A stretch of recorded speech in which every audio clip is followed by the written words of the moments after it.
is my privilege to introduce our very, very dear friend, Professor Deven Patel. We first met him about a quarter of a century ago in the San Francisco ashram, where he was coming to study with our friend and mentor, Dr. Ramkaran Sharma. It has been great joy to have our relationship deepen over the years. Introducing him, I'm going to do what I did with Dr. Sharma, which is not to say all the accomplishments. Devenji has written books and wonderful scholarly papers, and every time I open up and read one, I'm impressed by the breadth and magnitude of his knowledge. But what I want to introduce more is his heart. And two things about Dr. Sharma, I would say it was not so much the depth of his knowledge, but the breadth and depth. And we see that also in Deven. He can enjoy philosophy in levels and ways that I don't personally play with it. But what is also, I want to say, and cannot fully express enough, is that he sees to the heart of poetry. Sanskrit poetry is a huge ocean, and it is complex and ornate and mysterious, and it's a whole other universe. And there are many scholars who teach it on a superficial level. Deven goes to the heart of this poetry. And we are very, very lucky to have him in our lives. And I will only say, as I have said before, thank you to our Guru, Sri Brahmananda Saraswati, that we have this grace.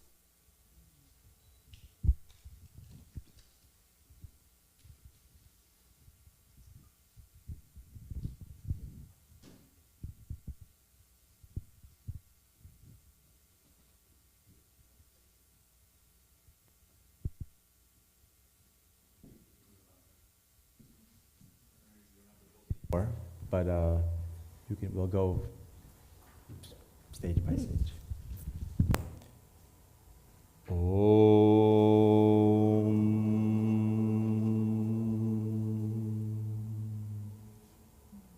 Vidyam cha vidyam cha Vidyam cha vidyam cha Yastad Vedo bhayam saha Yastad Vedo bhayam saha Avidyaya mrityum tirtva Avidyaya mrityum tirtva Vidyaya amritam ashnute Vidyayamritam ashnute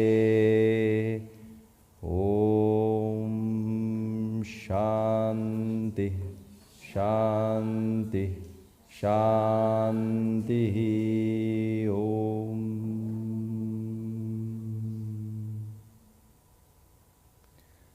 I was inspired to begin with this. Well, first, I'm always embarrassed by all these introductions, but thank you to a learned Vidushi, Indira Devi. Thank you very much, and also such a great pleasure for me to always be in this space. It's such a holy place, and I think we're all touched by it. And it's not just the place, but it's all the people that make this place, that started from the very beginning and continues. It's a great thing. I began with this particular mantra because it was something which I just thought it carries over from what Bharati Ji was just presenting to us about, and the question that was asked by Margi of good and bad, they go together. And also, whether it's in this kind of metaphysical level of the path of the moon and the sun, but also on the level of this life and the next life, the world that we live in and the world that is beyond this world. Just to give you a translation, many of you will know this, of course, also from the Ishavasya Upanishad, Mantra 11, The person who knows both metaphysical sciences and physical sciences overcomes death by means of physical sciences and obtains eternal life by means of self-knowledge. And I was thinking this is a verse that Professor Sharma, who will be mentioned here very often, was very, very, very close to this particular verse.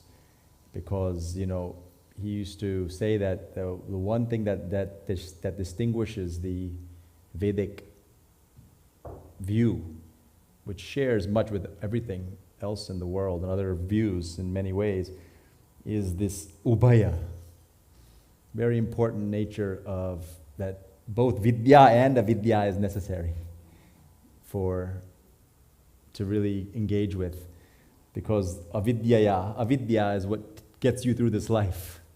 If you actually had full knowledge of things, you can't really go through things. So it's important to honor avidya in that way. But then vidya is that which takes you to immortality, to the deathless Amrita.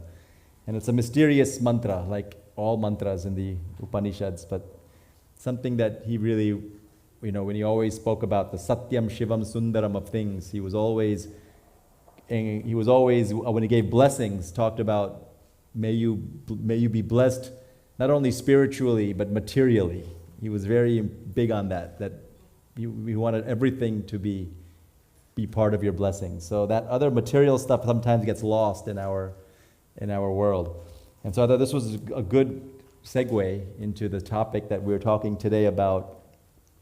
And I chose this only because I had to pick something in a pinch.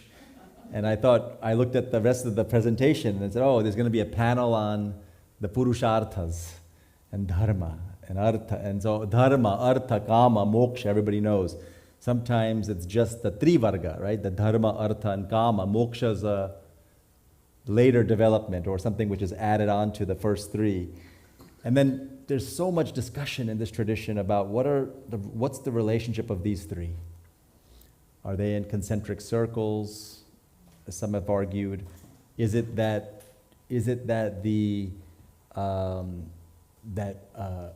really it's all Dharma, and these are all within Dharma? Or is it that they are staged according to a human life or in a particular moment?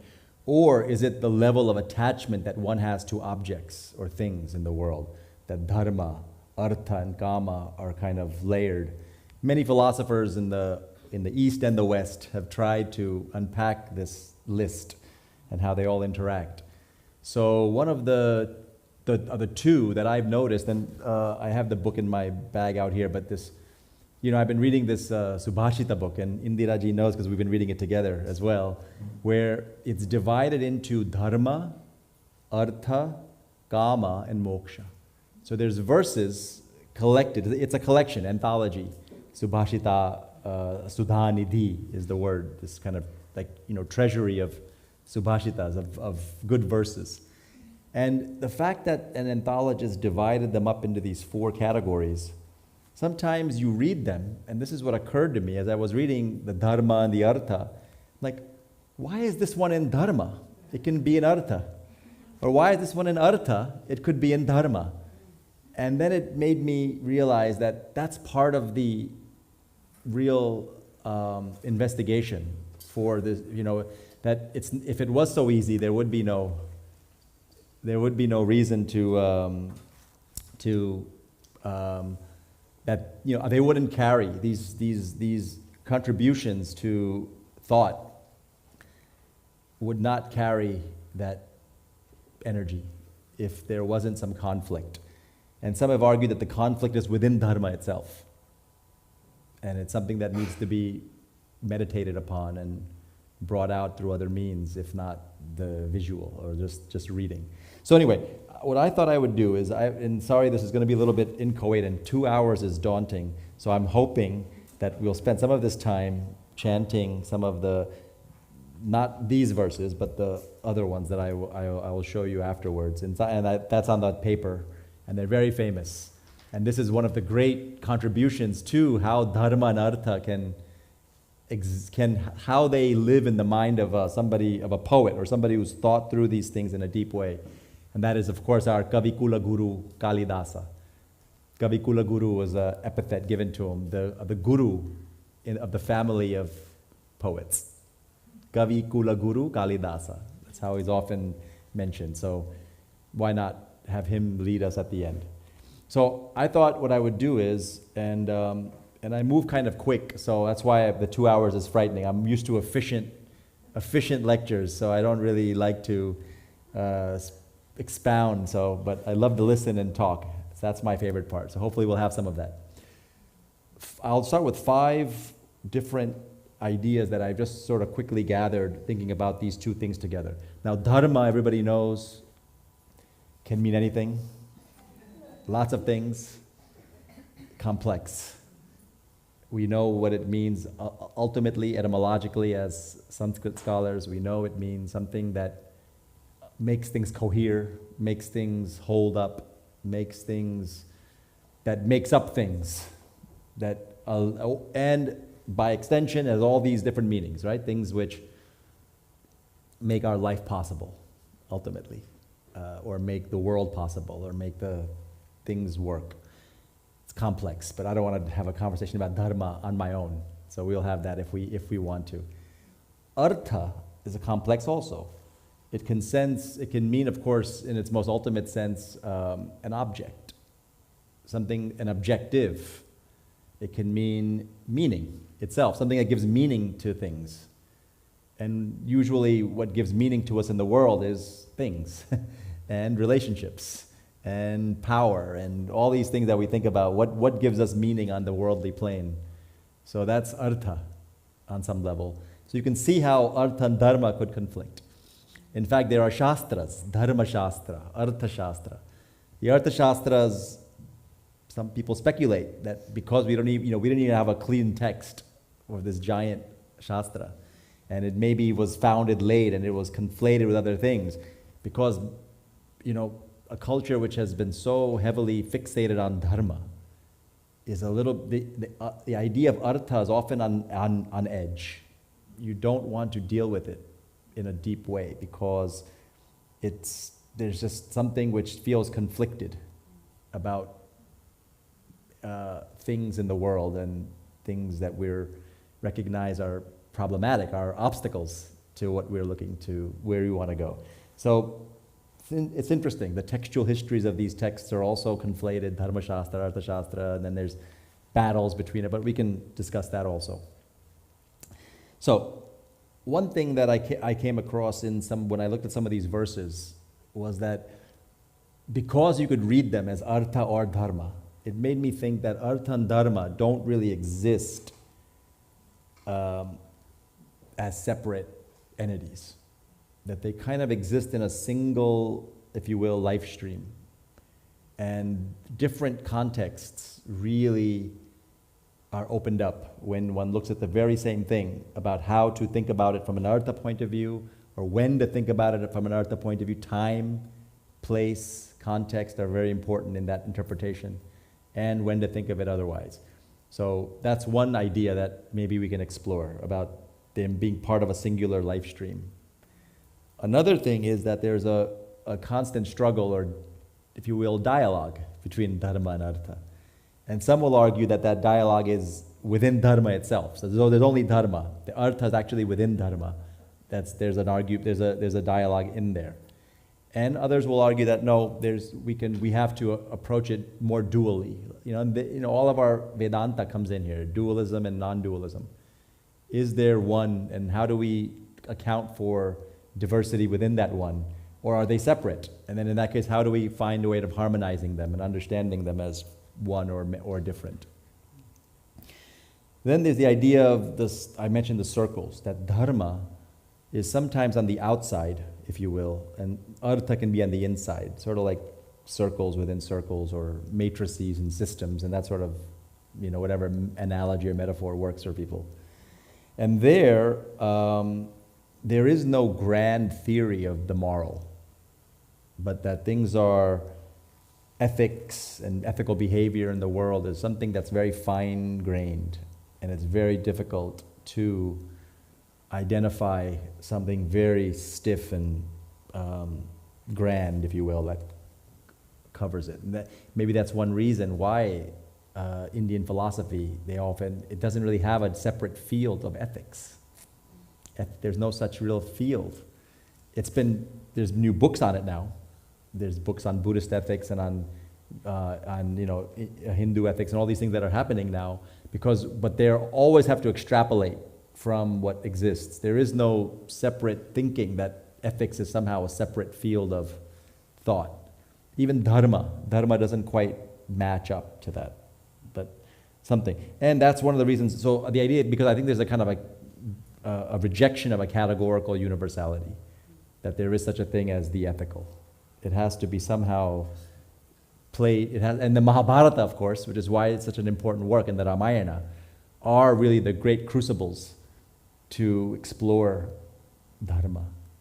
They're both Dharma Shastras of sorts in their function, because it's a real exploration of, to work out the various kinds of Dharma.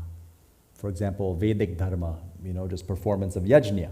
That's a certain kind of Dharma, right? Dharma jijñāsaha, as it's understood in the Mimamsa Shastra. But then you also have this idea of there is a right and a wrong, but they're all different thinking, and we all sort of blur that into ethics sometimes. Finally, and the other one is the idea of the fluidity of these categories. So in the context of Artha context, so kings, wealth accumulation, all the things that we think of as part of the world, Dharma changes. And that's why we often see these confusing things, right? Etad, or Parama Dharma, this is the supreme Dharma. No, this is the supreme Dharma. And many, many different verses will have 100 different things saying it's a supreme Dharma, which makes you think, well, which one is it, right? Some will be, and if you say ahimsa, Parama Dharma, if ahimsa is the great Dharma, it doesn't quite make sense when how does a king or a governor justify not using violence? It's complex. So these things kind of flow in and out of the world, in and out of each other's orbits. So it's very interesting. And finally, we find in these verses often that adharma and dharma is less universal and more particular to what a person, in what that person does. So there's nothing, so in almost we extract dharma from the actual action. And it's not something which comes before the action that the person is sort of following or doing. It's something in the action itself that holds the quality of being dharmic or adharmic. And that gets very complex. That's the fine-grained, it's mysterious. Gahanam, atigahanam. It's extremely mysterious. So here's a few verses now. These, by all, and we can discuss afterwards purusharthas and other things, hopefully conflicts, and Artha Shastra as well, if we'd like to discuss that text and things about it. But I thought we'd do a few verses that I've just randomly identified, and I wish if I had more time to explore, I would have. Some of them might not work great, but we're not going to do all of them. But I just wanted to give you a sense. Like, for example, the first one. We'll just recite it prosaically, just so you can hear it. These aren't really stotras or mantras. They're just prose that's somehow been converted into verse. They're just thoughts. So, karyasya hi gariyaha. Karyasya hi gariyaha. Karyasya hi gariyaha syan. Karyasya hi gariyaha syan. Nichanam api kalavit. Nichanam api kalavit. Satopi doshan prachadya. Satopi doshan prachadya. Gunanapyasato vadet. Gunanapyasato vadet. Now this comes from the Artha Shastra. And you can see what it's saying is something that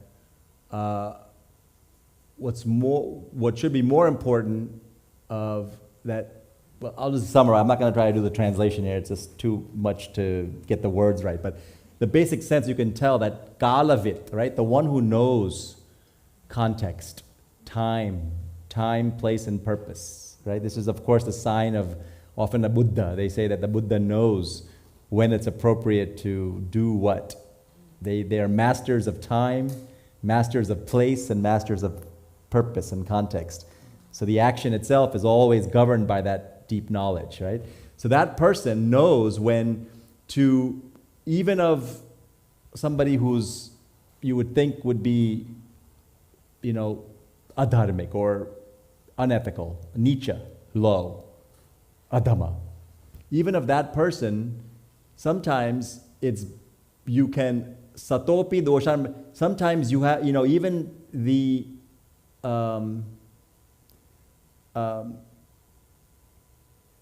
well, I'm not clear how I translated this, but sometimes what you do is you hide the flaws of the good, but sometimes you also praise the virtues of those who are not doing good. Because sometimes it makes sense for you in the Artha context to praise somebody who's not even, or to bring out their virtues in order to get what you want in the world, right? This is the idea of having emotional intelligence, or what they teach in business school of EQ or whatever, to kind of have that sense of knowing when to build up somebody or not. It's not automatic that if they're not good, that you just bash them. There's a kind of a skillfulness in behaving, right? So there's something interesting here about how dharma enters into the scope of, and this would be considered to be skillful behavior in an Artha context. Now, it's up to us to think, is this hypocritical? How are we behaving here? Or is there something skillful in this kind of action? So sometimes these verses bring out that kind of thinking, right? The next one's kind of interesting, again, because dharma's in these verses, right? Let's look at this one.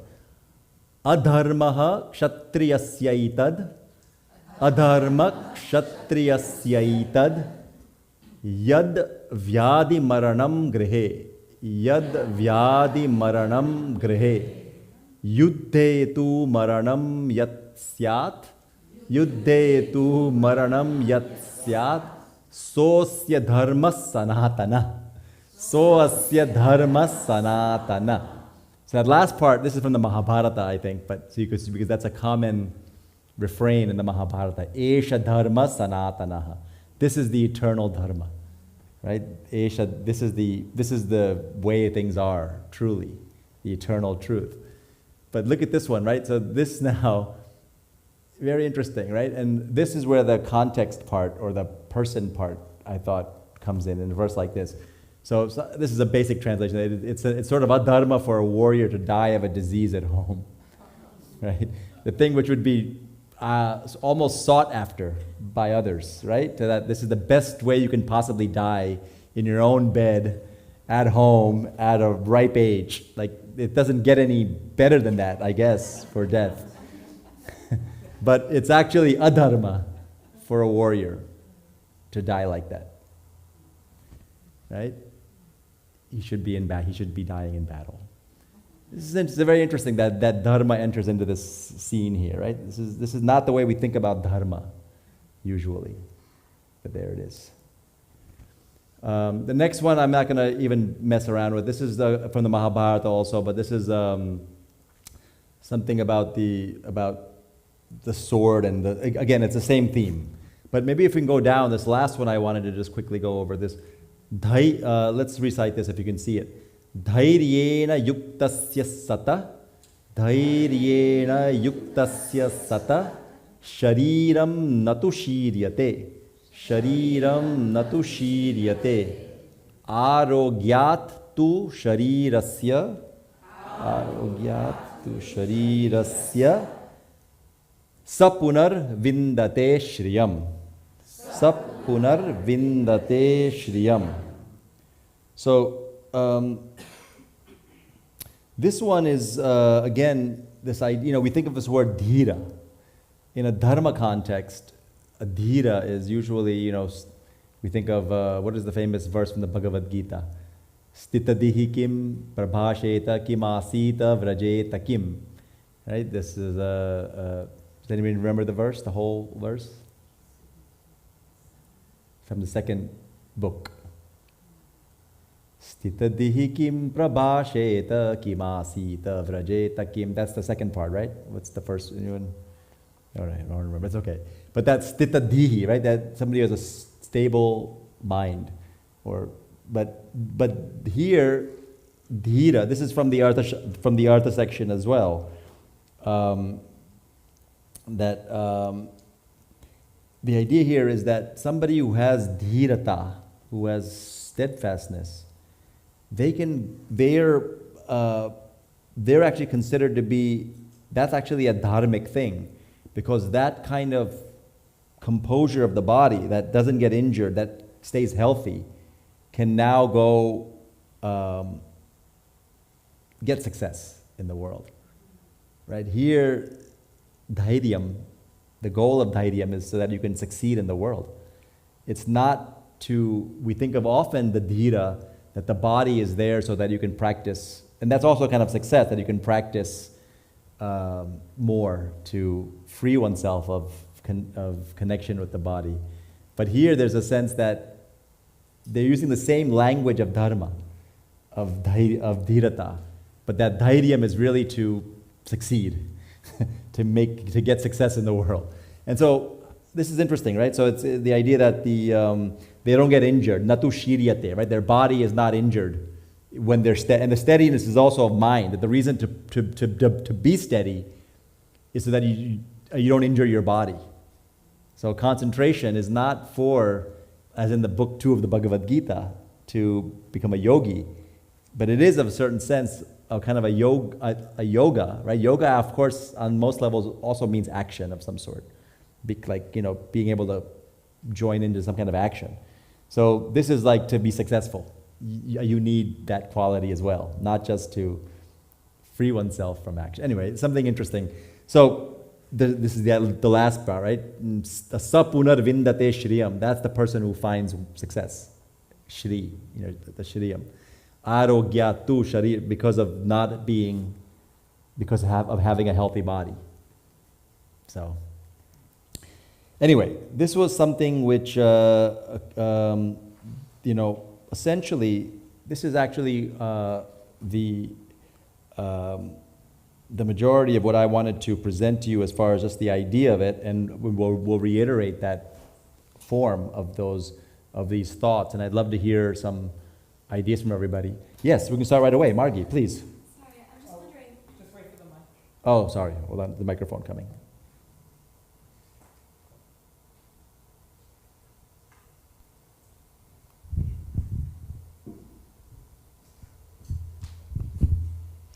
All right, so it's kind of going back to the word. Just love to hear a little bit more about your thoughts on dharnaya. I think earlier many of us have understand this. There's another word which is talking about the mind, the chittam, being having an equal minded between sukha and dukkha.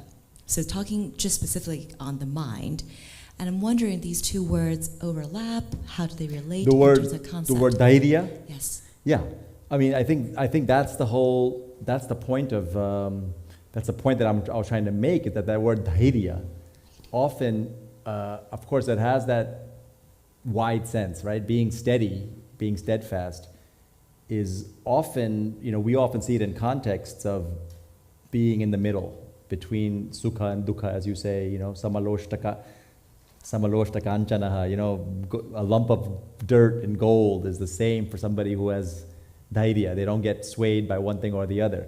And we think of it in that regard.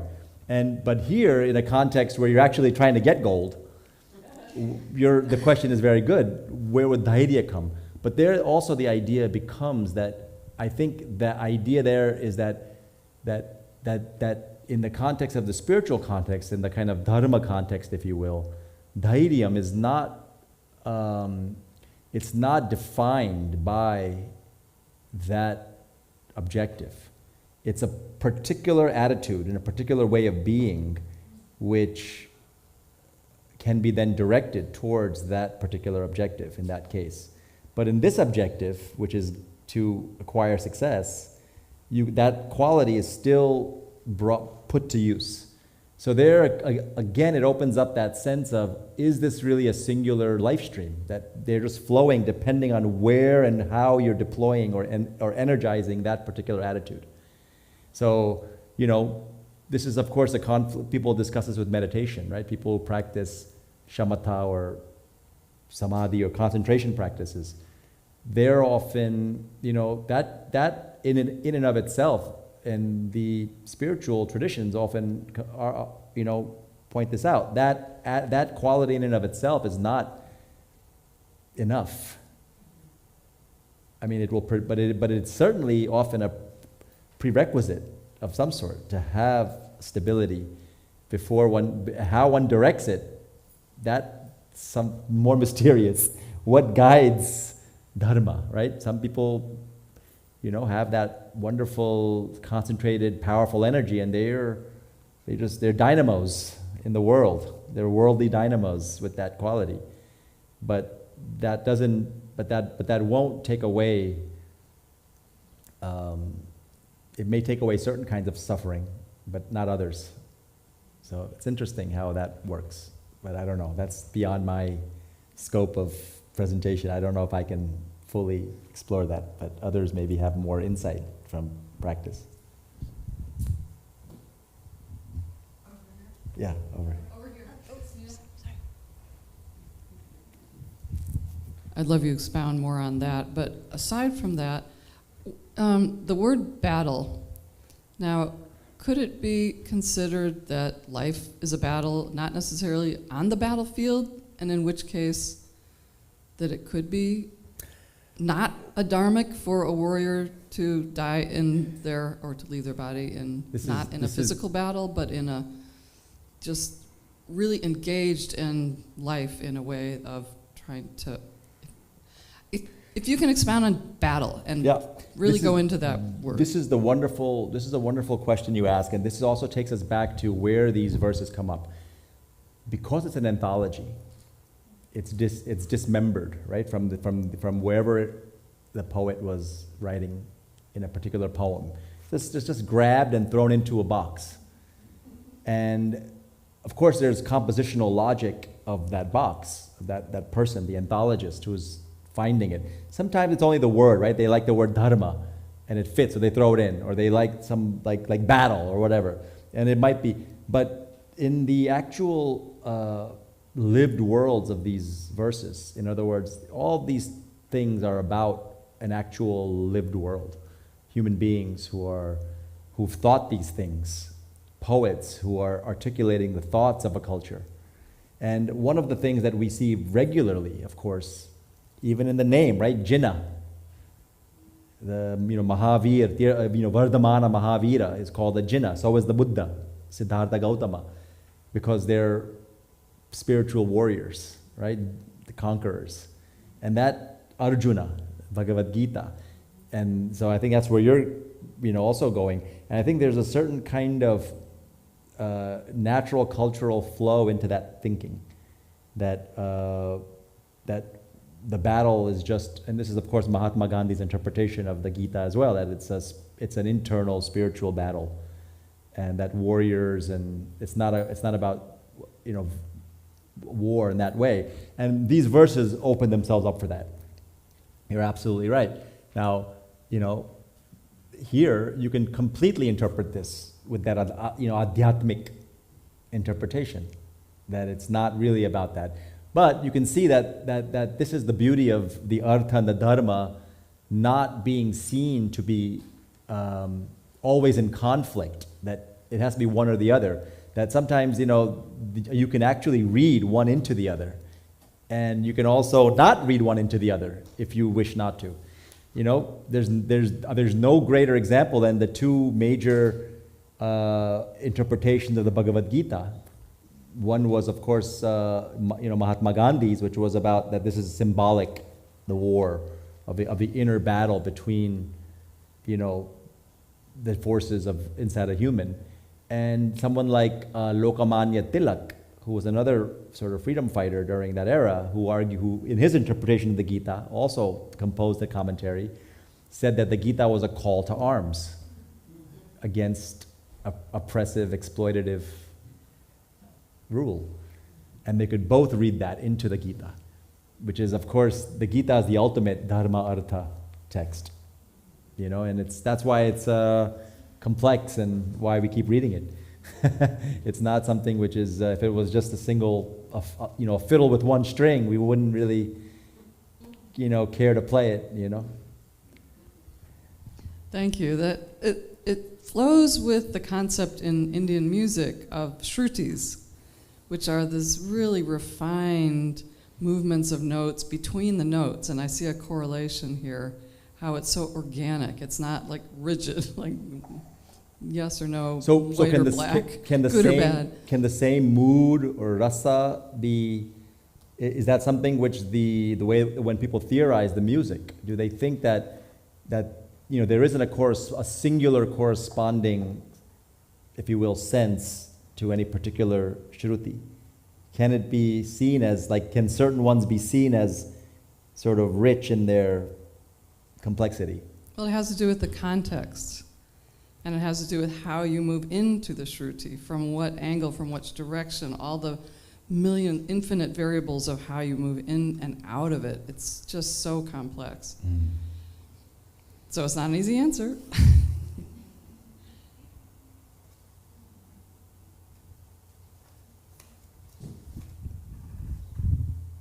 Deven, may I just add, there's a commentary to Tracy's point. I'm just curious about the definition, going back to Dharma. We know this concept of absolute truth and relative truth. And so kind of like the musical notes, where it's ebb and flow, depending on the context, or what is the ideal life, depending on the context, whether it's for a warrior or an everyday Joe. I'm curious to know, within Dharma, this ideal way of life, what are the factors that are universal truth that can be applicable to each one of us, and which subcategory of Dharma should be up to interpretation based on the context, the time and space of each individual?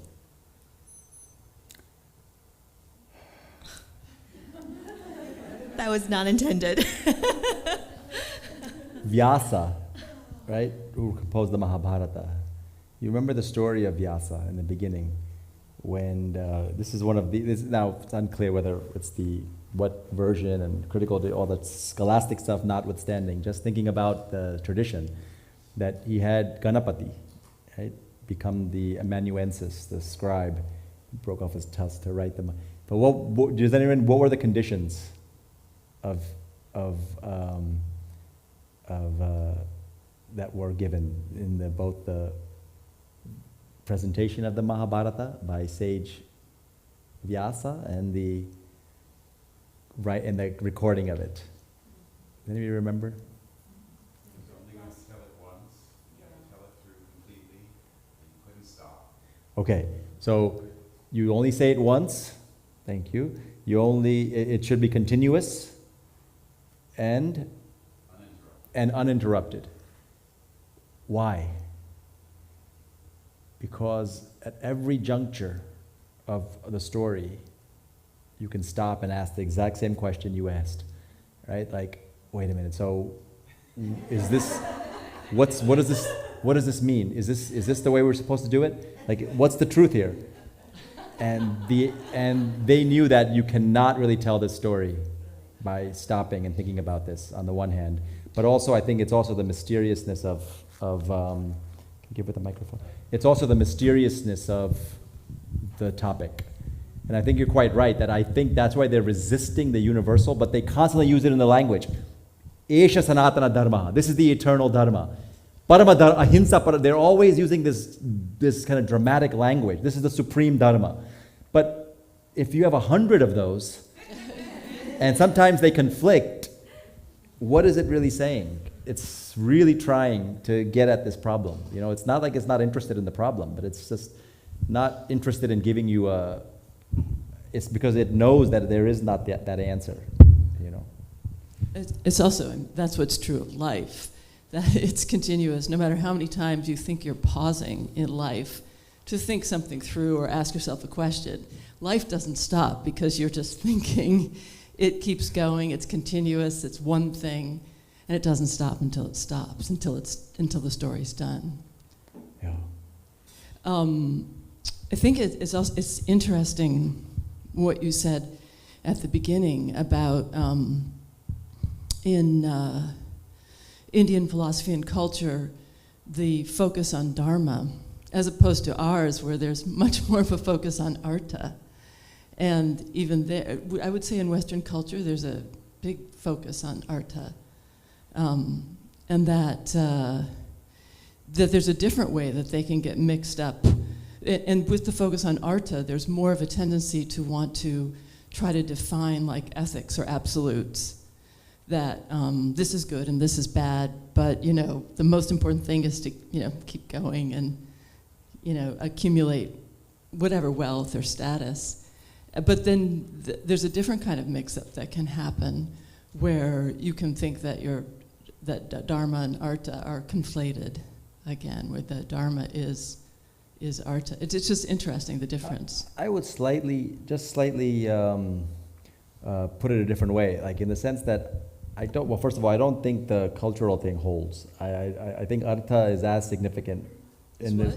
I think Artha is as significant in this tradition. I think not the things that the things that we often read. We read Dharma stuff, right? The philosophies and all that. But the emphasis on, and the reason why I think it's there is the Artha is there. So that part I don't think about that distinction of east to west on that level.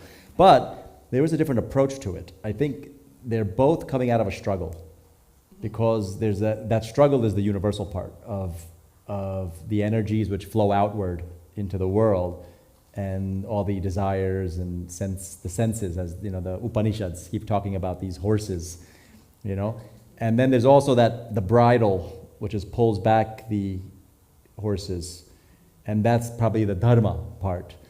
But I think the approach has been, at least in certain traditions, you can call them Western or whatever, is because they also exist in India, of trying to actually locate very strong sources for what's right and wrong, and then to kind of delineate them in this kind of ethics. And then, of course, in modern philosophy, it's carried over into ethics as a subfield of discussions and logic and rationality to kind of get to all these things.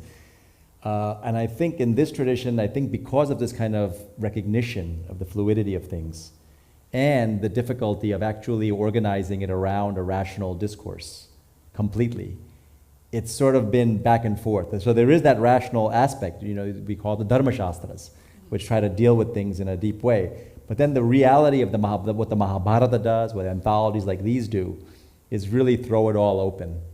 And we usually get that in our modern space, and now it's like through novels, right? The novel was a space for discussing complexities of life, whereas more normative treatises were for rules or laws.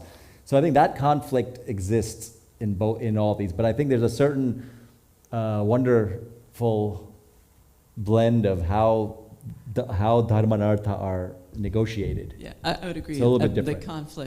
The conflict exists in both. Yeah, it's negotiated equally, differently. Yeah. It's really, and they talk about this, right? Like one of the things, a verse that I didn't give, but I just put a couple things down here just to remind myself, was that the dharma of a king, and they use that example. Just as bridles are for horses, the hook for the elephant, so too is dharma for the king, right? And for restraining the people. So dharma is actually a tool.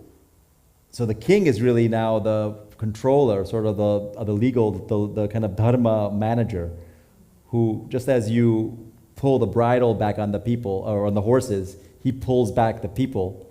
And just the way you goad the elephant, dharma is a tool to goad human beings to behave. So that's a kind of nivritti pravritti angle, right? Of dharma being something that brings you back from the world, but also thrusts you into the world. This is the famous from the Vishnu Purana, that dialogue between Vidura and Yudhishthira about dharma. Janami dharmam nachame pravrittihi. I know dharma, but I can't do it. Janamya dharmam nachame nivrittihi. I know what's not right, but I can't stop from doing it. And then the third part is yena devena hridistitena yatha niyuktosmi tatha karishye. What? Duryodhana says, Duryodhana is saying this to Vidura or something. He says, whatever that little deva that sits in my heart, yena devena hridistitena. It's like a little thumb, like a little homunculus that lives in your heart, that like a little devil and angel tells you what to do. Yatha niyuktosmi. That just as I am ordered, tatha karishye, that's what I do. I'm not in control. So that enters into the free will and the free will debate, right? But that's a real feeling that dharma is so complex that whatever I'm being told to do, I'm doing. I'm just following orders. It's kind of an interesting also but that pravritti nivritti thing is there, right? That dharma can be used for pulling back and also going forward. And I think the ethics tradition also goes in that direction, right? Like a progressive ethics that attempts to, fight climate change. Like we, think about the ethics of human dignity, etc. Those are all progressive values of dharma. But also, sometimes there's no progressive solution to a spiritual problem of pulling back from the world. And that's the part that also is part of it, right? Of not doing certain things. And that part isn't really emphasized, perhaps, more enough. It's more about the other stuff, But anyway, that's me just being, going on a little rant here, which I don't feel comfortable doing. Usually, especially from being videotaped, they can always be brought back to say, this is where he stands on this. Anyway, but that wonderful work, and maybe we can keep going. I'd love to hear more, and I know I still haven't run the clock out. But the other great section, right, this Kalidasa, and this is the verse I gave you, the verses that we can look at. It's one of the most magnificent works, and again, Professor Sharma, I know many of you in this ashram probably spent some glorious hours in the room over there with Guruji and Guruji's presence there all over. I remember I sat in a couple sessions, and I always felt, even though I studied with him for so many years as a friend and as a student, there was, whenever I came here and saw the way he was teaching here, I always felt like, I'm really missing out by not being part of this community and getting this every single day. But I remember going through that the Raghu Vamsha was very important for him, and he was teaching that work. And of course, the opening of the Raghu Vamsha, the whole Raghu Vamsha really is about Dharma and Artha, because it's about a lineage of kings. And it's demonstrating the kind of broader arc of the destruction of the harmony of Artha and Dharma, because it takes you from the first king who was born from the ocean of milk, and it takes you all the way to the last king that we know of, which brings us right into our modern history, who shows his toes to the people, doesn't even engage them, he's just caught up in his pleasures and doesn't care about the people. And that arc is really a magnificent arc. And in the middle, of course, is Rama, who's in this lineage, and his father Dasharatha, and his grandfather Aja, and then Raghu, and all the way to Dilipa. So the one section, and maybe we can move it to the other one, and it would be great if we chanted this, and many of you will know it. And I at the bottom, I have given I just sort of culled quickly somebody else's summary of these verses, so we don't have to do any translations, but it'd be nice to chant them and also look at it, and then maybe we'll pick up some thoughts. So just, it's on a piece of paper, so if you don't want to read on the screen, I've given you papers of this. So we can start if it's big enough here, but if not, you can make this bigger, I guess, and we don't need the English.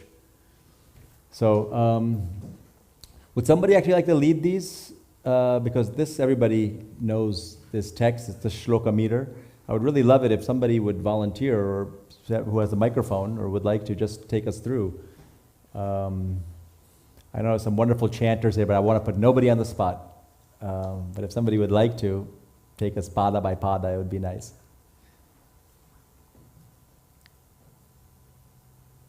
Okay, maybe, okay, we have a taker, good.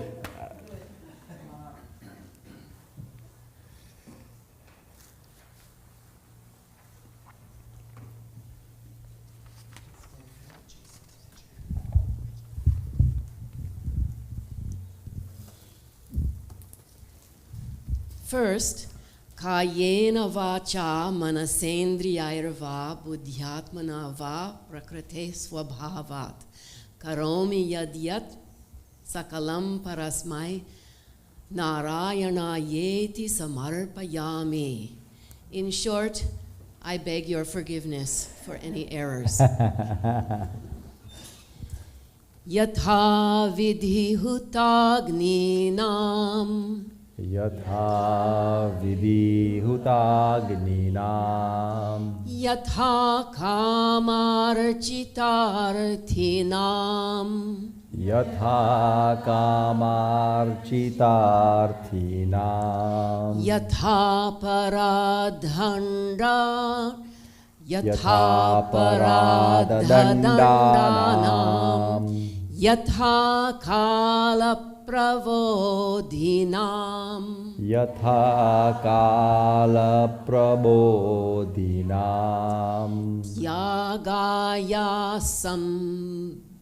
sambhritarthanam Tyagaya sambritarthanam Satyaya mitabhashinam Satyaya mitabhashinam Yashase vijigishunam Yashase vijigishunam Prajayai grihamedhinam Prajayai grihamedhinam Shaishavedhyastavidyanam Shaishavedhyastavidyanam Yauvane vishayaishinam Yauvane vishayaishinam Vardhake munivrittinam Vardhake munivrittinam Yoge nante tanutyajam Yoge nante tanutyajam Raghunamanvayam vakshye Raghunamanvayam vakshye Tanuvag vibhavopi san Tanuvag vibhavopi san Tadgunai karnamagatya Tadgunai karmanamatya Chapalaya prachoditaha Chapalaya prachoditaha Tam santah shrotumarhanti Tam shrotumarhanti Sadasaddavyakti hetavah Sadasadvyakti hetavah Hemnah sanlakshyate yagnau Hemna samlaksyate hyagno Vishuddhi shyamika piva Vishuddhi shyamika piva Vaivasvato manurnama Vaivasvato manurnama Mananiyo manishinam.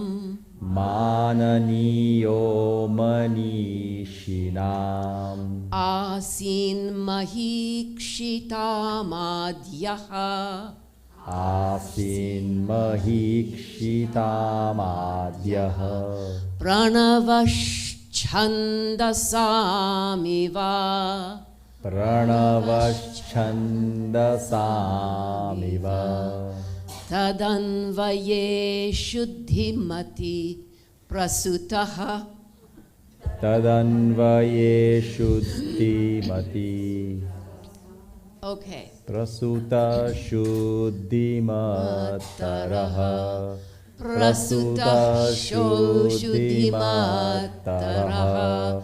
Dilipa iti rajendu. Dilipa iti rajendur. Induh kshira nidhaviva. Indukshira nidhaviva. Vyudhoraskat. Vyudhorasas. Vyudhorasko vrishaskandha. Vyudoraska vrishaskanda. Shala pranshur mahabhujaha. Shala pramshur mahabhujaha. Atma karma makshamam devam. Atma karma kshamam deham. Kshatro dharma idashritaha. Kshatro dharma ivashritaha. Sarvatirikta sarena. Sarvatirikta sarena. Sarvatejo bhivavina. Sarvatejo vibhavina. Sthita sarvonnate novir. Stita sarvonnate norvim. Krantva meruriratmana. Krantva merurivatmana. Akara sadrisha prajnaha. Akara sadrisha prajnaha. Prajnaya sadrisha gamaha. Pragyaya sadrisha gamaha. Agamai sadrisharambha. Agamai sadrisharambha. Arambha sadrishodayaha. Arambha sadrishodaya. Bhimakantair nripagunaihi. Bhimakantair nripagunai. Sababhuvopajivinam. Sababhuvopajivinam. Adrishyascha Adrishyascha bigamyascha. Yadoratnairivarnavaha. Yadoratnairivarnavaha. Yadoratnairivarnavaha. Yadoratnairivarnavaha.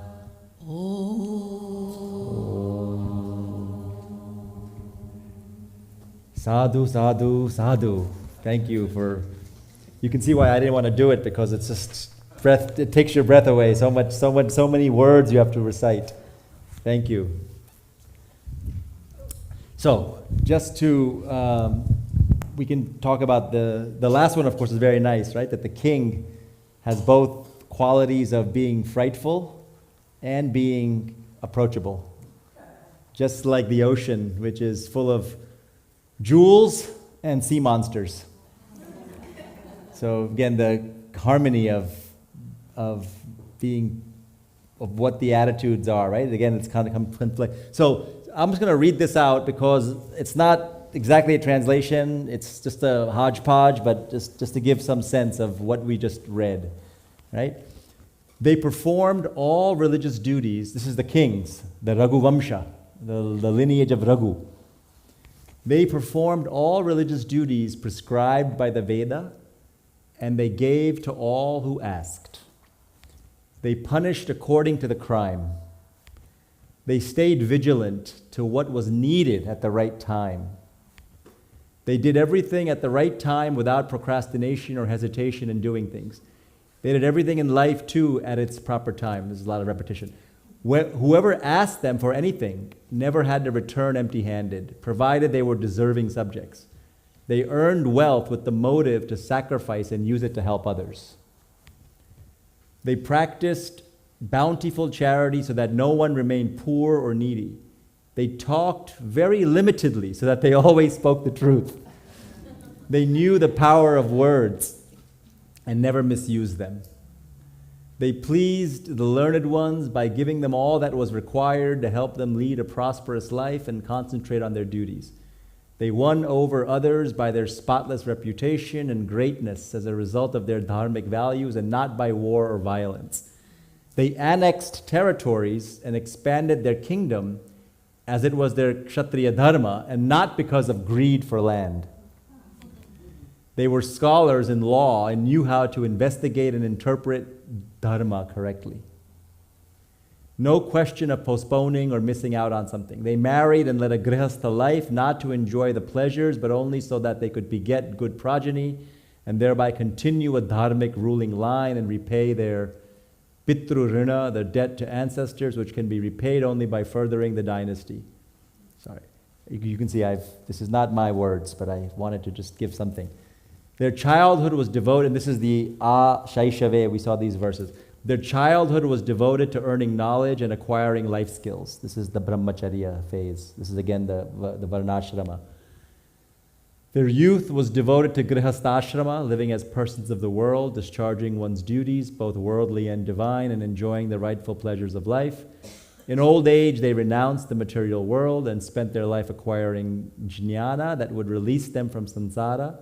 And finally, having acquired such jnana, they discarded the material body through yoga. Yeah, this is not literal, but there's a lot of things in there which were just condensed and not given. But highly recommend that poem if you haven't read it. There's English translations, but you can read it in the Sanskrit, everybody in this room. The Raghuvamsha, especially the first opening, sarga, is really a wonderful, it's a wonderful meditation on this theme that we've been discussing today, which is this theme of Dharma and Artha. And you can see that it's at the very heart of Kalidasa's anxiety, poetic anxiety, of how is it that how can there be kings who can also practice Dharma? Because we don't see them right now, right? Or this is our aspiration, to see more of this. And that struggle really is one of the great, I think, if you will, if not cultural, at least poetic accomplishments of Sanskrit literature. That part of it's what distinguishes it. I always used to ask professors in India, these pandits, like, why is Sanskrit special? Like, why not in another language? You know, and I think part of it is what, Shanta always kind of reiterates and also reminds me of that intuition that you can produce these very same thoughts in other languages.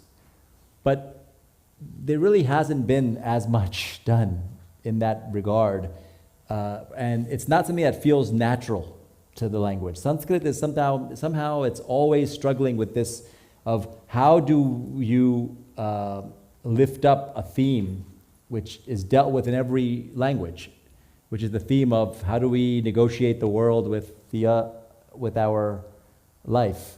But that's something which is, the way it's done in Sanskrit is something I think that feels very different. And of course, this is the great poem, and it itself takes up that theme. And all the other things that I brought in are just sort of, I think, little sparks from that big fire, and they're always trying to struggle with this problem. Our Friday group, we read Sanskrit online. Everyone's welcome to join if you haven't come, but we've been doing this Shatakatrayi, which is 3 different aspects of, and we've also found the same thing here, where sometimes a verse which is in the section on worldly life, niti, can equally be interpreted in the vairagya, in the kind of shataka. Things in the Shringara can be brought into the niti or the vairagya. It's like there's a constant flow, so we don't know that, okay, there's these 3 boxes, but again, those boxes are wide open doors. They just keep flowing like the universe, in and out, you know. But it is interesting to explore them from the way the poet wanted us to explore them. But then as we find in our discussion in class, we open it up and think, okay, let's get out of what the poet wants us to think, and what do we think, you know. And I guess that's how Dharma operates. Please, now anything you'd like to add to any of these things? Can we have the microphone back here? I'll give it to Shanta.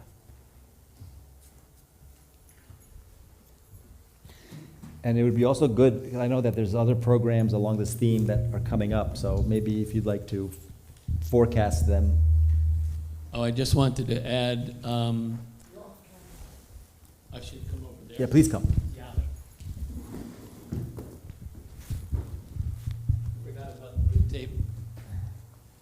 On the theme of discussion of what is meant to be meant, in Deven's first Friday night class, this is at the beginning of COVID, he brought 10 verses. We never got through the first one because there was so much conversation about, the topic was what to say and what not to say. And from there it exploded into hours of thought that we didn't have time for. But this is the same kind of theme here, that there's so much to talk about and so much value to talk about, and all the discussion about opposites attracting and distracting each other. I just wanted to point that out. I think it's fabulous work. Yeah.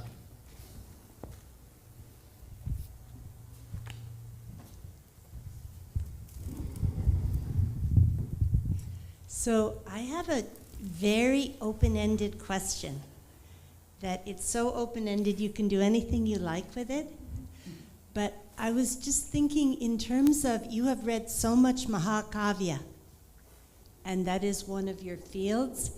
And I remember Dr. Sharma used to say, he used to point out how much emphasis Kalidasa gave to ahimsa, sprinkled in varied parts of multiple texts.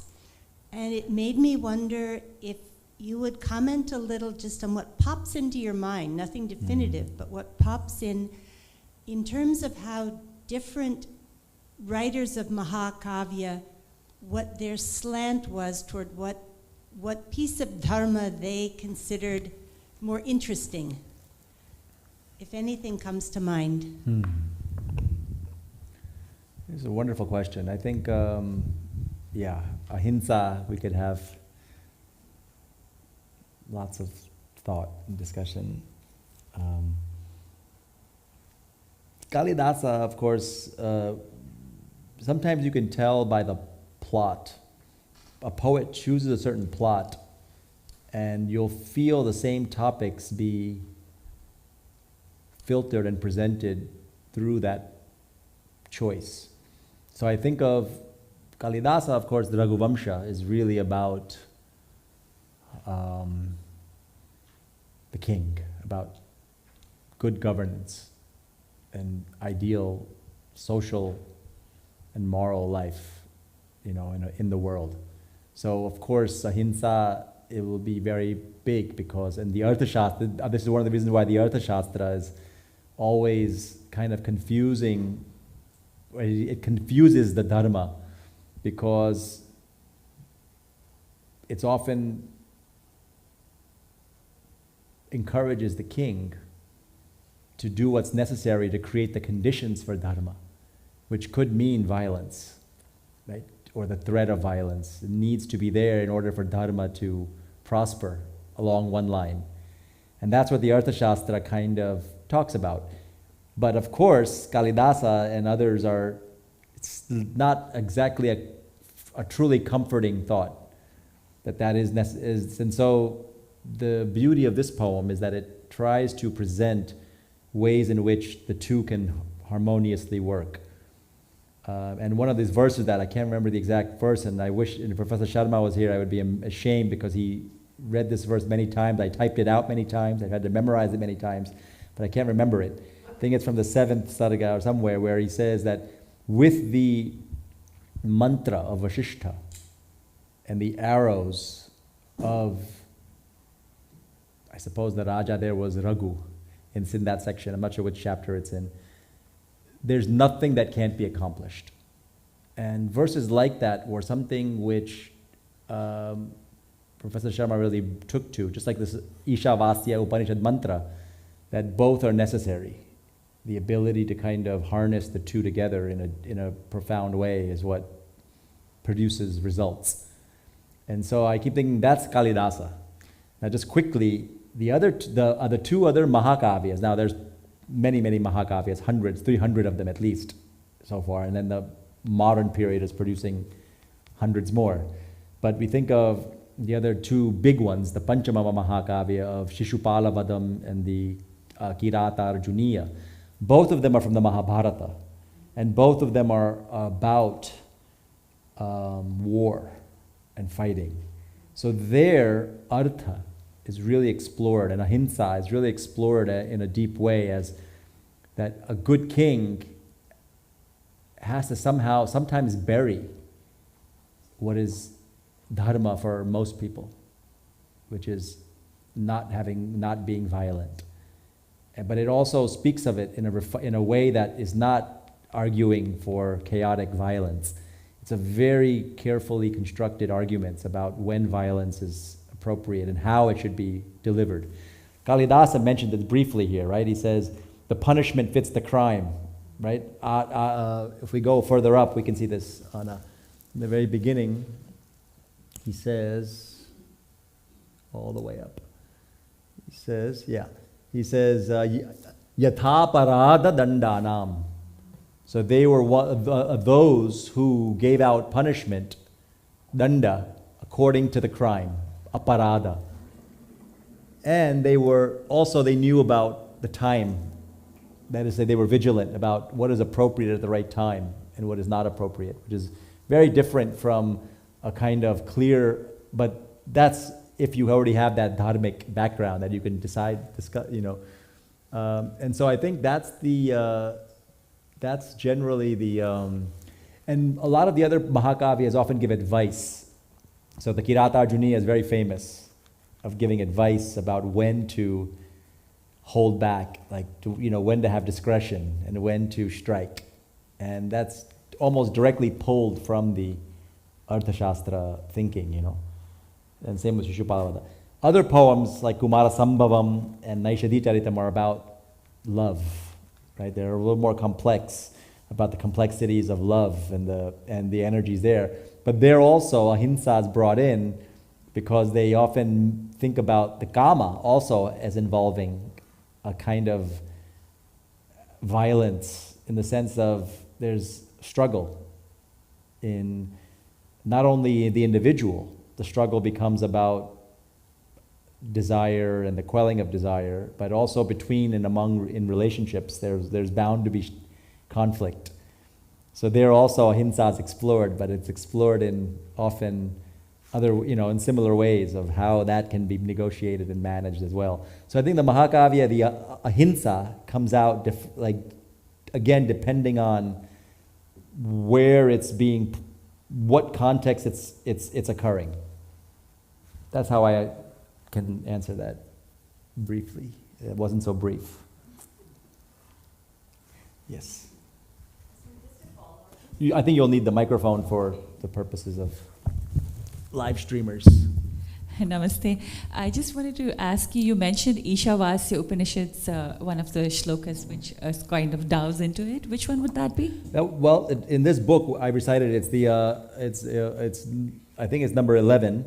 Sorry, number not a number 11. Number which one? Yes.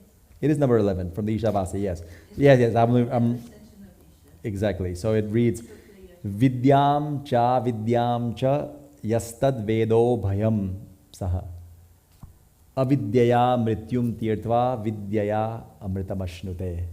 And that one, I think, really, of course, the Upanishads are themselves, everything is contained. All the Purusharthas are contained inside of them in their extrapolation later in other texts as individual sciences about whatever the Upanishads are giving. But that one, I think, captures the big one about the world and the other world. You know, it's just something, it's a magnificent verse. That's the one. I think you had come a little bit late when we recited it, but that was the one. Right, that we and started. that sort of parallels with what here? In the sense that, you know, the second, you know, it says that one should know both together. Ubhayam saha. And what are the two things that one should know? Both vidya and avidya.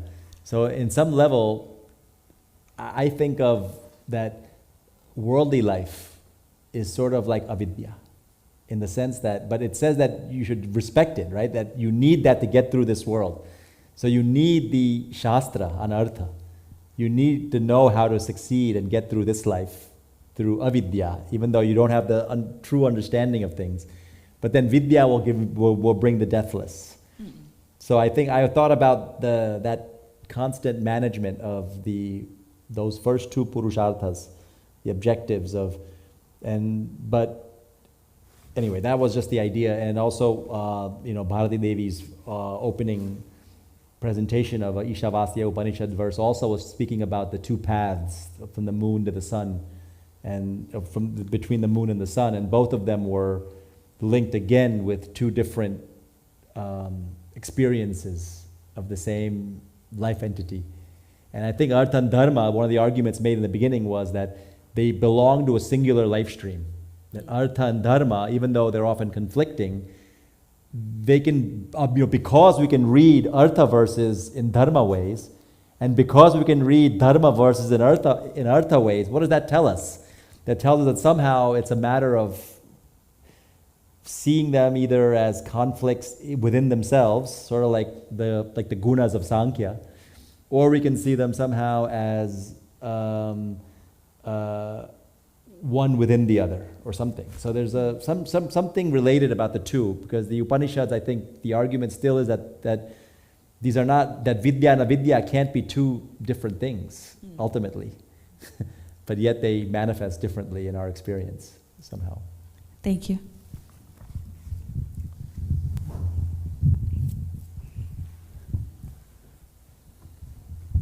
This is just a quick comment to the Upanishad verse. Something Guruji said once that I think about often is he said that we should be grown-ups in the world and take responsibility and take care of our lives, and we should be babies before God. And that too much of the time we have it reversed.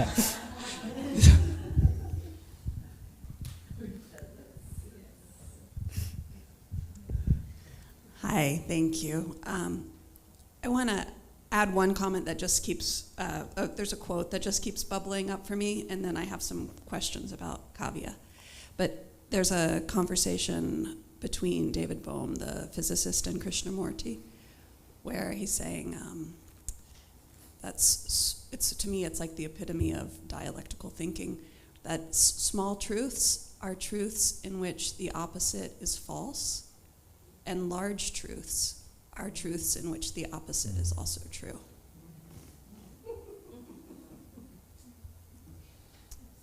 That seems on point.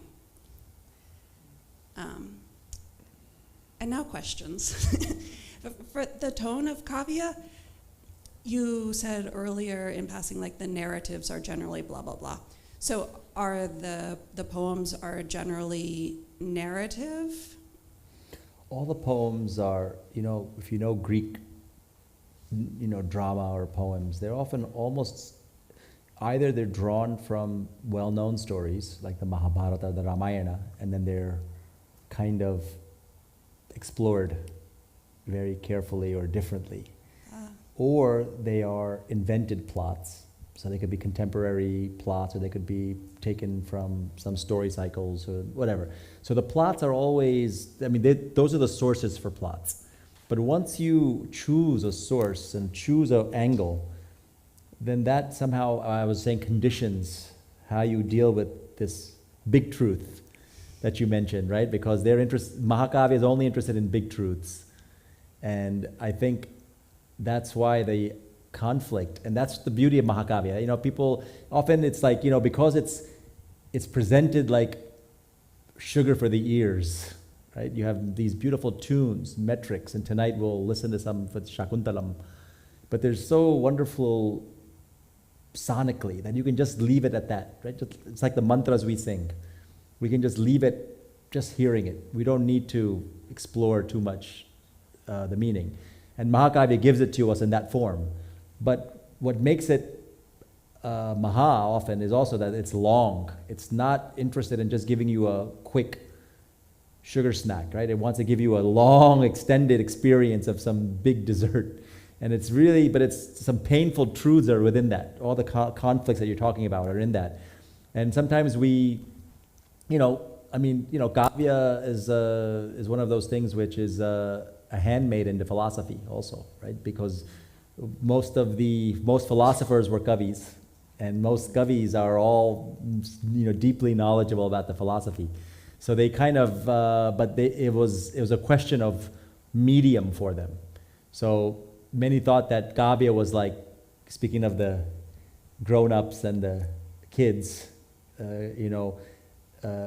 traditional pundits of philosophy and grammar often looked at Kavya as like, oh, that's for the kids, it's child stuff, right? Because for them it was just fun to do after you got through with the hard stuff of poetry, of like philosophy and grammar.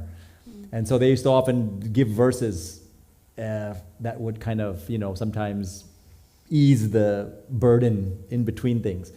But that's a so particular attitude. But in general, they knew these poems inside out, and many of them interpreted them through philosophical and spiritual lenses.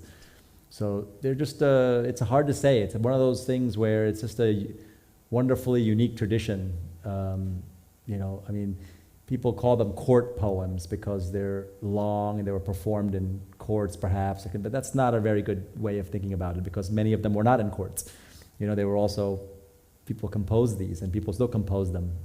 But on the other hand, but that's to kind of match them up with works that you might know from other traditions, like the, Spenser's Fairy Queen, or Dante's Inferno, or Chaucer, these kinds of long boccaccio, these long poems that are thematically connected somehow and are deep in many ways. So that's something where what Mahakavya is. But within Sanskrit, Mahakavya is really, I think, an extended meditation on a difficult topic. Maybe this will go back then to the whole dialectical nature of it all. But when I think in general about poetics that are really aimed at the big topics, I tend to think of particularly short poems. I think of, Rumi or a lot of things that come out of Buddhism. Yeah. The tradition goes back and forth, right? Like what we're doing are these exact same tradition, these little lyrics, these little subhashitas. And they can be plucked from anywhere. And they're often composed as in what they call these, they call them stanzas, these kinds of muktaka. In Sanskrit they call it muktaka, which means those little liberated pieces from big poems. But they're worlds in and of themselves. So we think of of Rumi and the Persian quatrains, right? The four. So we think of all these lyrical traditions, and where the fourth line is kind of like the clincher or something. All that stuff is there. But the Mahakavya is, imagine, because the Mahakavya really feels like, of course, not every one of those, some are like 15 cantos, 20 cantos, that each have like 75, 80, 100 verses. So we're talking like a couple thousand verse poem. Not each of them are not these powerful meaning bringers, but almost all of them are going to sing to you. And what they often do is you'll need to read 6 of them together to get that one thing that you could get in the small poem. So sometimes what they're doing is they're building, and they're sort of these little, it's like a symphony. You can go listen to a pop song, 3.5 minutes, and get a lot out of it, but you can also sit through an hour symphony where they're going to be building a movement, taking you somewhere and then bringing you back down and bringing you somewhere else. It's going to be 4 different instruments coming. That's what the Mahakavya is, really. So And that's why it's hard to get to for people who aren't initiated who are only learning the grammar, because it's hard. You need to like classical music. I can't go, I'm not trained. I go, it sounds nice, but I have no idea what's going on. Mahakavya similarly, until you actually just get the patience to follow what they're doing, you don't really feel like, it just feels like where's the philosophy? It's not here yet. You keep waiting for it because you're just getting these beautiful sounds, but they're coming. is Mahakavya not just a synonym for kavya? Yes, exactly. Mahakavya just means the length. Mahakavya means The length. a length. The Maha. long Maha poems, yeah. doesn't mean it's like better, Yeah. in my opinion. Maha just means that it's longer. Because you have Khanda Kavya, which are short 100-verse poems. You have, like in between, you have all these different appendages, like this, prefixes to the poem, kavya. But kavya itself is the thing. But Mahakavya means that these are these long, extended poems, whereas the Lagu Kavya are the short poems. That's all the differences. That's why Maha and Lagu, it just happens to be that some of these long ones are great in the other sense. But that's not why they call them Mahakavya. Okay. Yeah. Thank you.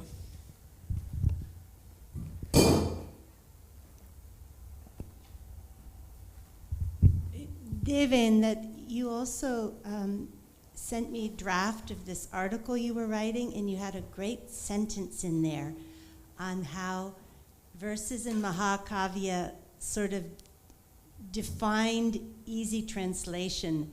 And I think some of the, whether it's short poetry or big poems, really a piece of poetry is when it takes you beyond easy, facile translation, and your mind kind of almost makes a paradigm shift. And Yeah. that, It also sometimes makes you feel the absurdity of seeking final, like a clear meaning. So what, for example, you'll have some poem, and maybe next year I'll give examples of these, where you have sort of, a poem where it feels philosophical, but when you look at it, the poet chose the words and the syllables because what he's actually doing is messing around with the sounds. He's like, wants to do rhymes or do like use all labial sounds he wants to play games, and it just sounds amazing. And you're like, wait a minute, but so is he trying to convey some philosophical thing here, or is he just messing around? But then, so you're not really. So it almost kind of draws attention to the absurdity of looking for something, but yet finding it. So you may find something like a treasure in this, but he's not starting out saying, here's a treasure. And I think there's some idea that language, you can mess around with words, and you can, the famous, what is the famous one that there's not a single syllable that's not a mantra? Anyway, who remembers that verse in this room? But there's... Oh, Bharati, somebody. Nasti moolam anaushadham. Nasti moolam anaushadham. Amantram aksharam nasti. There is no akshara that is not a mantra.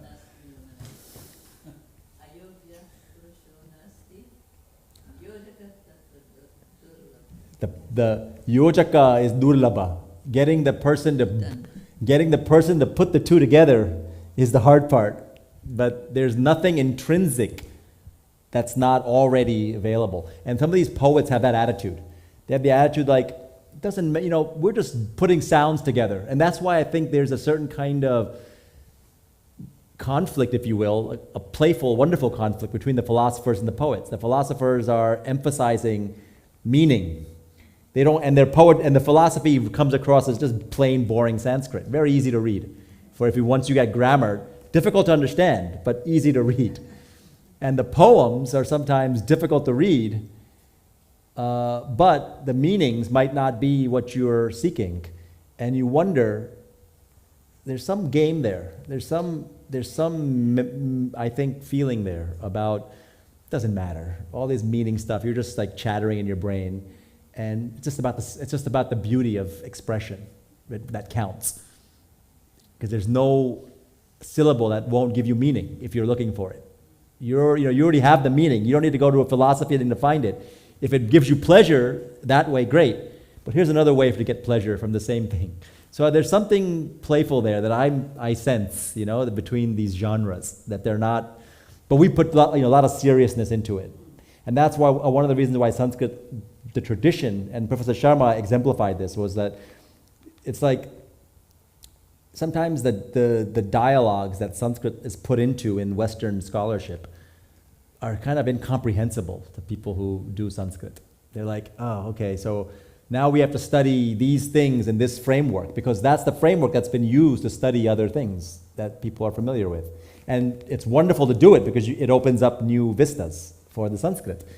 But I think that the other side, the real thing for Western scholars to look at Sanskrit, I think, is to really, and I consider myself one of them. I'm from Newark, New Jersey. I'm not from some tradition of pundits in India. But I also get that intuition that like somehow that it's nice to look at the genres and how to study something from those angles, from traditional Indian angles, not the things that we're trained to, because they're different. And has been one of my sort of ambitions as a scholar is that I wanted to read with people who were trained in that way. I wanted to see how they saw things. I wanted to understand how, and then read more of the commentaries that are like frozen artifacts of older traditions. Because those, you get a different, sometimes, feeling about what their attitude towards the work is. That might be different than ours.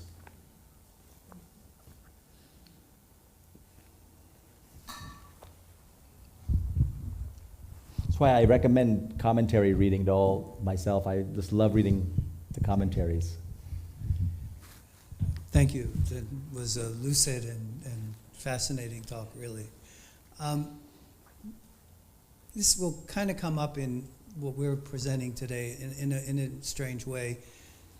This idea that you started with from that verse on vidya and avidya, and that you need avidya in order to function in the world, like science, for example. This whole idea that you put within epistemology, within the study for knowledge, there's pramana, there's apramana, there's correct, there's incorrect, there's verifiable, there's layers of misunderstanding and understanding, and yet all of them in these traditions are put into the bin of avidya, which I think can be, certainly it isn't true in all the traditions, the Jains, for example, but I'm just wondering how they cope with this. I know it's a superficial battle between calling something avidya but then having right knowledge and wrong knowledge underneath it, and practically useful knowledge, like that which makes people healthy, that which makes the world work better, and all of it under the umbrella of avidya is very confusing. I think because, from the metaphysics, again, it's the angle. From a metaphysical perspective, we think of avidya as the primal problem. Right? We think of the avidya as the primal problem that has to be solved by vidya.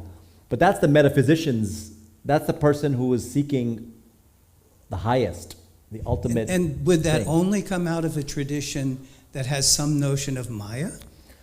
Or does it come out of those traditions that accept essentially accept Yeah. that the world has reality? I think it's a first cause problem. We think of, the Bauddha tradition, when you have the pratitya samutpada, the kind of interdependent causation, they say everything starts with avidya.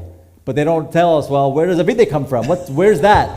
That one you just have to, and I think I like the meaning of it as not ignorance. Like not, they use the word in contemporary philosophical language like nescience, Right. which is just not knowing. It's not that you're stupid or that it's bad, Right. but you just don't, there's things that you just don't know, which leads you to experience the world in a certain way. And I think maybe science is also that, right? I mean, it grows from not knowing. Right. And so that's why the good and bad stuff doesn't enter into that logic. Only if you think of avidya as bad, which I suppose it's natural to do when you think about that you're seeking vidya to get rid of avidya. Right. So you want to get rid of something. But that logic, I think, is only a relative logic. I think once it's sort of accepted, you can dispense with the badness of it. I think it's just the way things are, is how they treat it. But I think in our own language, we are just trained to think of this binary. There's avidya is bad. So I think the beauty of the Upanishad here is that it's actually drawing us out of that world. Yes, it's saying like, no, listen. I know you think avidya and vidya are good and bad, Right. but no, you need the avidya. I think that's how I read the Upanishad, as not discounting avidya. Thank you. That's Yes, Bharatiji's, number 9 reads, yes. This is the one that when you give it, the students love this one, right? You know this one? Andam tama pravishanti. This is also from the Kathopanishad. Anda tama pravishanti. Te pravishanti. Te apravesham kurvanti. They enter. Kim? Tamaha. They enter andam tamaha. A deep darkness. Was that translated? A blinding darkness. Andat tamaha, they enter. Ke pravishanti. Who enters that? Ye vidyam upasate. Te janaha vidyam upasate. Bhajante. Sandid out. Yeah. Ye avidyam upasate. So those who honor non-knowing, they enter into a blind darkness. A blinding darkness. That's the first line. right. You have to wait for the second lines in Upanishads. Tataha bhuya iva te tamo yau vidyayam rataha. But from that, but they, those who vidyayam rataha, rochate, how would you say it? I always turn to Indira or Bharatiji to express it in Sanskrit. How would you take the root? Huh? Engaged in, or they like, or they enjoy, rata, right? Just like a ruchi.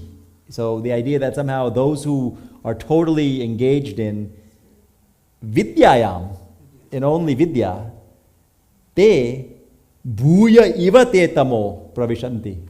They enter into an even deeper darkness.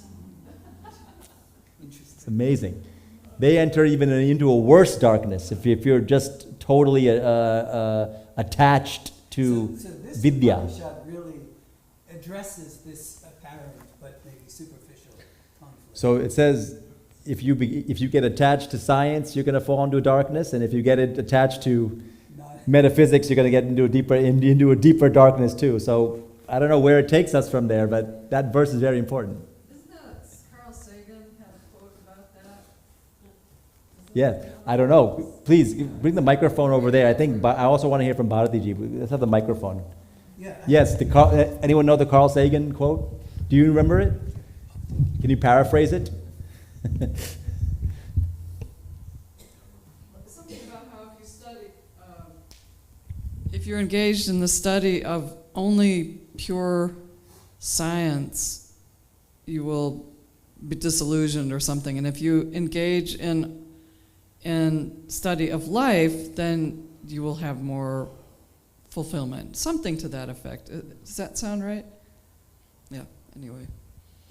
Please give it to, I wanted to hear what you're saying. Or physical world versus scientific theory. Scientific world, yeah. I'm sorry if I distracted from the topic. I didn't mean to. No, I think it's important because I wanted to, I mean, the big question I would have, and I think you were about to answer, is what is the relationship of verse 9 to verse 11? It's a triplet, and the 10 in between Yes. says, society's wisdom has been telling us from times immemorial that the two can never come together. The mystical, spiritual, there are different translations for those terms. Vidya and avidya. There's different levels of translation, as you know. So conventional wisdom tells us they can never come together. Either you're successful in the world or you're a meditator for your liberation. But the third one, the number 11, says, but look, you need both. Commentators say a bird can't fly with one wing, needs both wings. I don't know, it's kind of clear to me, so make a question for me. No, I think the question, I think this is also fits, I mean, this was the logic, I'm sorry, I don't know your name. What Sanita was mentioning was that, and because she had missed the opening, was that what's the relationship of this mantra to what our discussion was? And I think that that's exactly what you were saying, that this kind of triplet almost prefigures this cultural sense of the Purusharthas are, our language limits us to speak about them.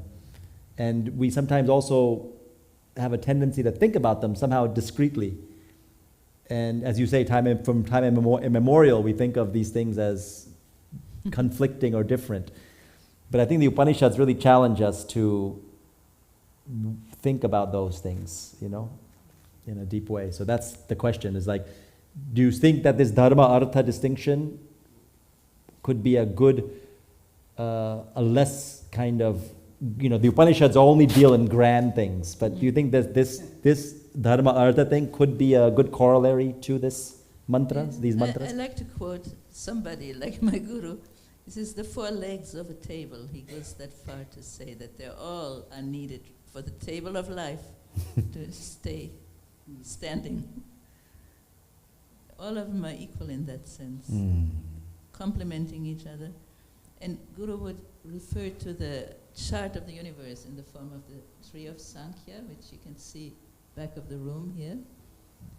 And sometimes he would put Artha first, because that's the bottom line. All the elements are needed, and then it becomes like a pyramid. Moksha. Everybody gets there, but one at a time, kind of. Below is the everybody.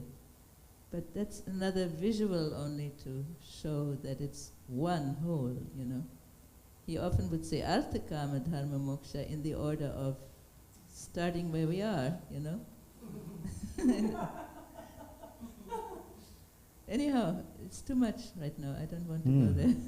No, that's sensible, right? I mean, we often begin at we don't get to buddhi and ahankara and we start with the karmendriyas and the jnanendriyas, and that's how we experience the world. And Dharma first, of course, makes a lot of sense, but Artha in the way of climbing up that pyramid. Okay. Thank you.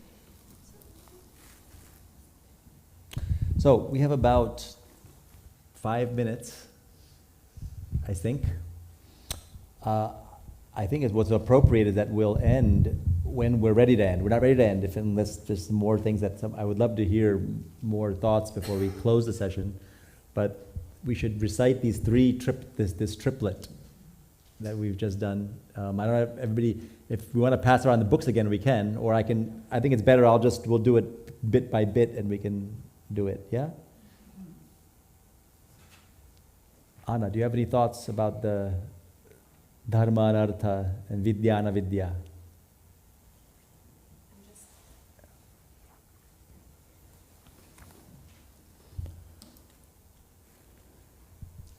Thank you for this talk. No, I think it'll take some time to sort of absorb everything, and I loved what you said about Mahakaya and actually ties in nicely also with Bob and Leslie's presentation yesterday on Dharma and the Bhagavad Gita and the different meanings of Dharma. So I don't have a question right now, but let's chant.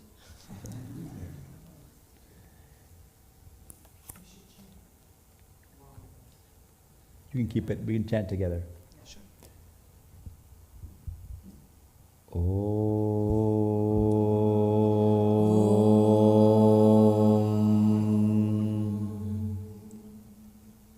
Andham tamah pravishanti, andham tamah pravishanti, ye avidyamupasate, ye avidyamupasate, tato bhuya iva te tamo, tato bhuya iva te tamo, ya uvidyayam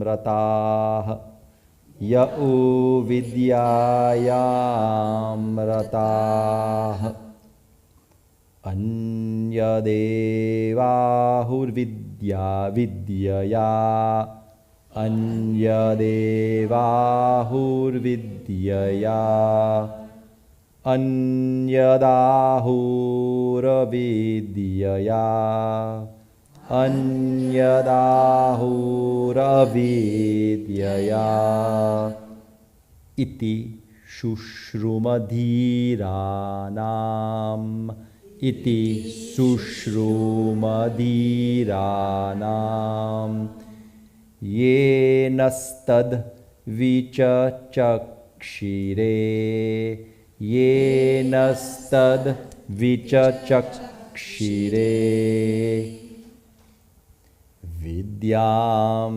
cha vidyam cha, vidyam cha vidyam cha, yastad vedo bhayam saha, yastad vedo bhayam saha, avidyaya mrityum tirtva, avidyaya mrityum tirtva, vidyaya mritamashnute, vidyaya mritamashnute.